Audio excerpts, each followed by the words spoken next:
એજી હાથમ કરી લે, એજી હેત થી રે તારે હાથમ છે હજુર 84 ને ટાળવા કાજે ઘટોરે ઘટિયા ગોવિંદ ગાજે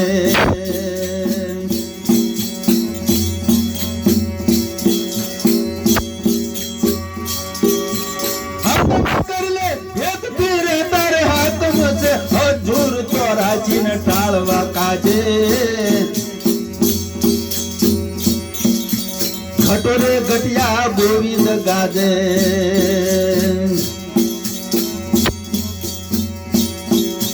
બવના મિયા બંગલો કીધો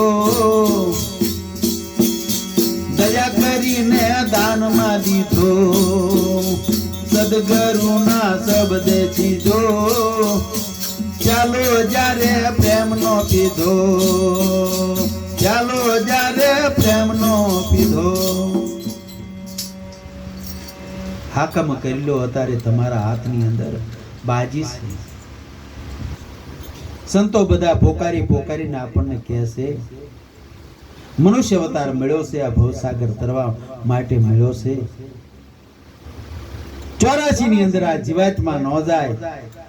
આ ભવસાગર તરવાનું માટે આપણને નાવ મળ્યો છે જીવ તો જેમ જેમ છૂટવાના ઉધમ કરે છે તેમ તેમ જીવ બંધાય છે આપ વડે નથી છૂટાતું આને છોડાવે કોક સદગુરુ રાય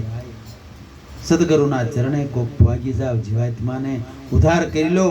કૃષ્ણ ભગવાન તેમાં કહે છે કે તમે તમારા મિત્ર બની જાવ તમે તમારા દુશ્મન શત્રુ ન થાવ એટલે હાકમ કરી લો હેતથી તમારે હાકમ છે હજુર અત્યારે આપણે ભક્તિ કરવાની વેળા છે પછી કાયા જાજરી બની જાય છે ને પછી બેઠો રહેવાય છે નહીં એટલે અત્યારે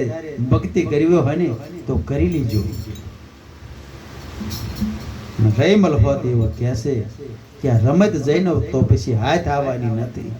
બાજી જઈ તો હાથ આવવાની નથી લાગી લડાયો આ કાયા શહેરની અંદર સત્સંગ રૂપી લડાઈઓ તમે લડી લો અને ભવસાગર પાર ઉતરી જાઓ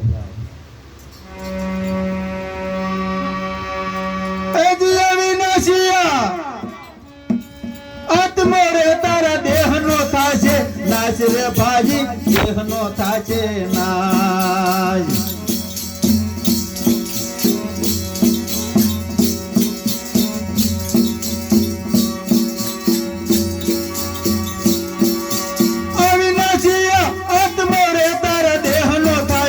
નાચ રે ભાજી દેહનો થાશે નાચ ગુરુ પ્રતાપ બાળકો રે ગુણ ગાય છે ગંગા દાસ ગુરુ રામદાસ સે માતે હે ગુરુ રામદાસ સે માતે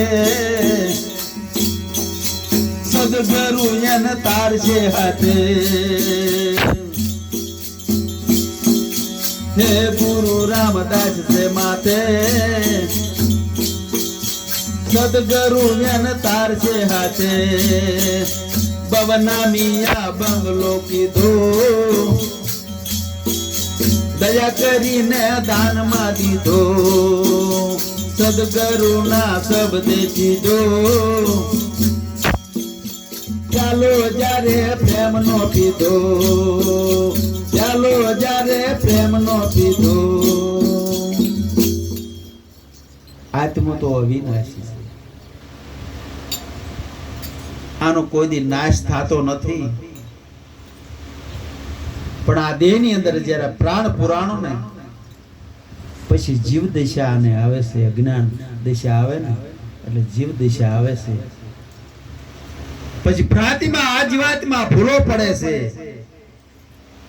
આ ભ્રાંતિઓ ભાંગતી નથી ને પછી વાસના દે વળગે છે અને જેવા કર્મ કરે ને એવો પાછો ભોગવટો ભોગવા માટે પારપટ્ટી લઈ અને પાછો 84 ની અંદર જાય 84 પૂરી થાય એટલે ભગવાન મનુષ્ય અવતાર આપે છે. 84 લાખ અવની ક્યારે પૂરી થાય તારે આવો મનુષ્ય દેહ મળે છે.